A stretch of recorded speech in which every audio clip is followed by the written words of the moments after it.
सखी, वास्तव में ये वही हैं जिनकी सुंदर लीलाओं का गायन वेदों में और दूसरे गोपनीय शास्त्रों में व्यासादि रहस्यवादी ऋषियों ने किया है, जो एक अद्वितीय ईश्वर है और अपनी लीला से जगत की सृष्टि, पालन और संहार करते करते हैं, परंतु उनमें आसक्त नहीं होते।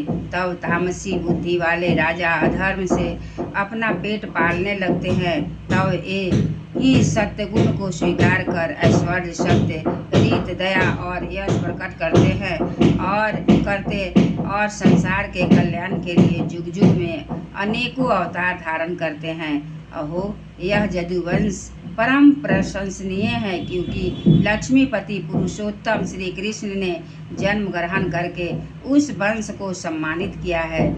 वह पवित्र मधुबन ब्रजमंडल भी अत्यंत धन्य है, जिसे इन्होंने अपने शैशव एवं किशोरावस्था में घूम फिर कर सुशोभित किया है। बड़े हर्ष की बात है कि द्वारिका के स्वर्ग यश का तिरस्कार करके पृथ्वी के पवित्र यश को बढ़ाया है। क्यों न हो, वहाँ की प्रजा अपने स्वामी भगवान श्री कृष्ण को जो बड़े प्रेम से मंद मंद मुस्कुराते हुए उन्हें कृपा दृष्टि से देखते हैं, निरंतर निहारती रहती है। सखी, जिनका उन्होंने पाणी ग्रहण किया है, उन स्त्रियों ने अवश्य ही व्रत, स्नान, हवन आदि के द्वारा इन परमात्मा की आराधना की होगी, क्योंकि वे बार बार इनकी उस अधर सुधा का पान करती है, जिसके स्मरण मात्र से ही ब्रजबालाएं आनंद से मूर्छित हो जाया करती थी।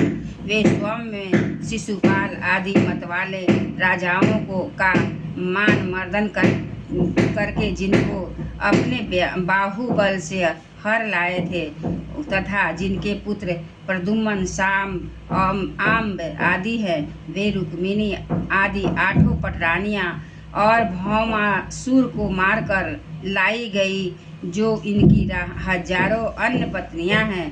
वे वास्तव में धन्य हैं, क्योंकि उन सभी के ने स्वतंत्रता और पवित्रता से रहित स्त्री जीवन को पवित्र और उज्जवल बना दिया है। उनकी महिमा का वर्णन कोई क्या करे।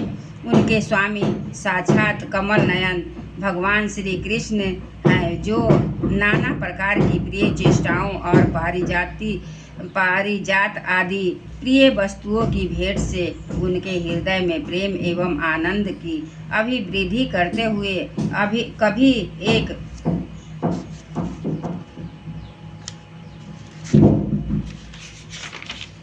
एक क्षण के लिए भी उन्हें छोड़कर दूसरी जगह नहीं जाते। हस्तिनापुर की स्त्रियां इस प्रकार बातचीत कर ही रही थी कि भगवान श्री कृष्ण मंद मुस्कान और प्रेम पूर्वक चितवन से उनका अभिनंदन करते हुए वहां से विदा हो गए।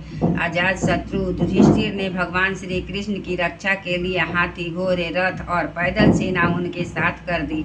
उन्हें स्नेह बस यह शंका हो रही आई थी कि कहीं रास्ते में शत्रु उन पर आक्रमण न कर दे। सुदृढ़ प्रेम के कारण कुरुवंशी पांडव भगवान के साथ बहुत दूर तक चले गए। वे लोग उस समय भावी विरह से व्याकुल हो रहे थे।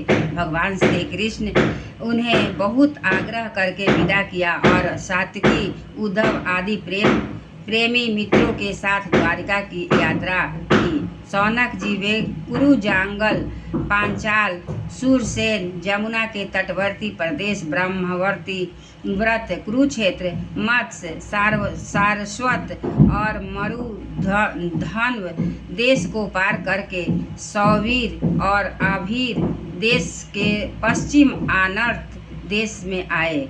उस समय अधिक चलने के कारण भगवान के रथ के घोड़े कुछ थक से गए थे। मार्ग में स्थान पर लोग उपहार आदि के द्वारा भगवान का सम्मान करते।